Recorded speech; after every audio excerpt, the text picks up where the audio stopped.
आइए सीधे हम आपको हाथरस लिए चलते हैं। श्वेता सिंह और कुमार कुणाल हमारे दो साथी हाथरस में इस वक्त मौजूद हैं।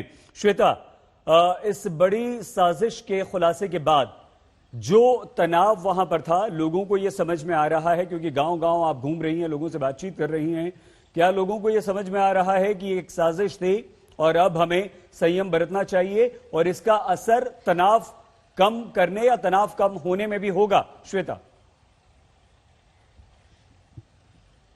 सईद, अभी तक तो जो बातें सामने आ रही थी कि साजिश है, ये गांव वाले चीख चीख कर कह रहे थे। गांव वाले बार बार कह रहे थे कि ये साजिश है। गांव में आज तक कभी ऐसा नहीं हुआ है। गांव में सारे लोग मिलजुल कर रहते हैं, तो ये साजिश कैसे?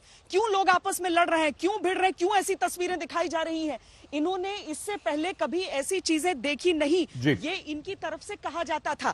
ये सब ये पूछ रहे थे कि क्या हाथरस को राजनीति का केंद्र तो नहीं बनाया जा रहा है। और अब जब ये सारी चीजें हमारे सामने आई हैं, जब ये सारे सूत्र हमारे सामने जुड़ रहे हैं, तो गांव के जो तमाम लोग हैं उन्हें ऐसा यकीन हो रहा है कि अभी तक जो इन्हें साजिश का डर लग रहा था, वो साजिश हकीकत है और उसकी तह तक जाने की जरूरत है। सईद जी बिल्कुल। श्वेता, कुणाल, आप भी लगातार वहां पर बने हुए हैं, ये कितना बड़ा खुलासा हुआ है। हालांकि सरकार ने, खुफिया एजेंसियों ने अपना काम कर दिया है और एक बड़ी साजिश को बेनकाब कर दिया है, लेकिन क्या इसका असर हाथरस में जो तनाव था वहां उसे कम करने में या लोगों में कुछ देखने को मिल रहा है आपको, कुणाल?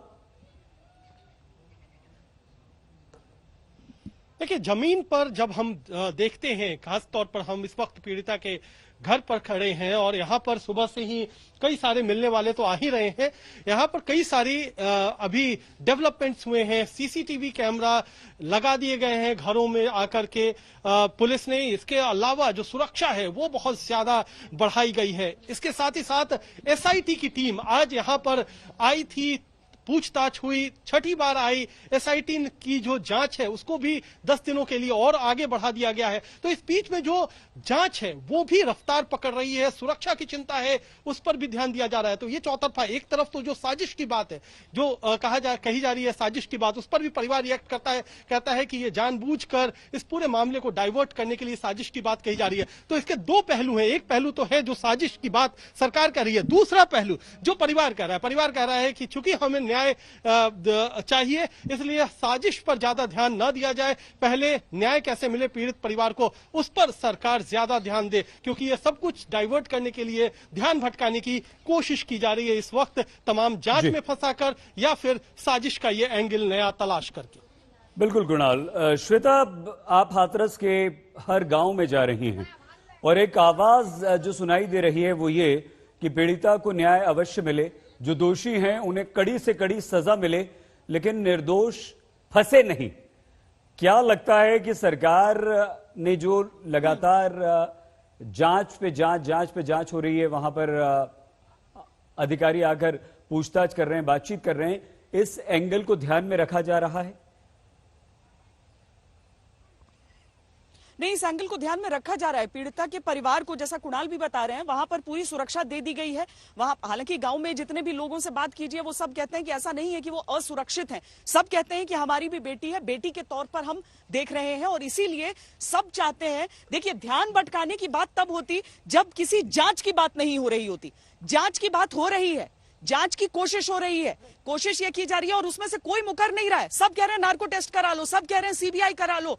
जो भी जांच होनी है होनी। अगर जांच के लिए सब तैयार हो रहे हैं तो फिर इसमें दिक्कत नहीं होनी चाहिए। आज की तारीख में अगर हाथरस का बच्चा ये कहता है कि वो लड़की के साथ खड़े हैं, कोई भी दोषी के साथ नहीं खड़ा है, लेकिन वो ये चाहते हैं सिर्फ कि अगर आरोप लग रहे हैं तो उसके तह तक जाइए और आप पूरी बात को निकाल। अगर कुछ सवाल भी मन में रह जाते हैं, किसी एक निर्दोष को अगर सजा होने की नौबत आती है तो ये नहीं होना चाहिए। श्वेता, एक बात बताइए, ये तो कानून का सबसे बड़ा मूल होता है। श्वेता, जो आरोपी गिरफ्तार किए गए हैं, क्या ये तमाम बातें इन आरोपियों के पक्ष में आ रही हैं? क्या कुछ गांव के या ज्यादातर गांव के लोगों का यह मानना है कि पुलिस ने ये गलत लड़कों को गिरफ्तार किया है, अपराधी कोई और हैं जिनकी तरफ पुलिस का ध्यान नहीं है? क्या बात कुछ ऐसी है श्वेता? देखिए, दो चीजों को लेकर लोग सवाल उठा रहे हैं यहाँ पर। वो कह रहे हैं कि चूंकि भाई का नाम और एक आरोपी का नाम सेम है, इस वजह से क्या कोई कंफ्यूजन तो नहीं है, इसको दूर कीजिए। वो ये मांग कर रहे हैं, वो ये नहीं कह रहे हैं कि रिहा करो की मांग नहीं हो रही है।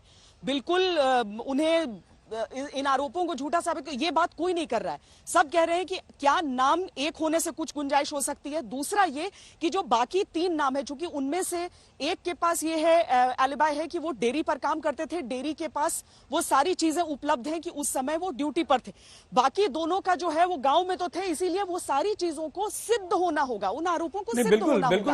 और वैसे भी हम कोई बनाना रिपब्लिक नहीं है सईद, हम बनाना रिपब्लिक नहीं है, हम भारत हैं, हम हिंदुस्तान है, और यहां पर न्याय की एक प्रक्रिया है। अगर संविधान में वो बदलाव हो जाता है जी तो सही है, फिर भी कि आप ऑन द स्पॉट कोई चीज करें, लेकिन इसमें तो जांच तो होनी चाहिए।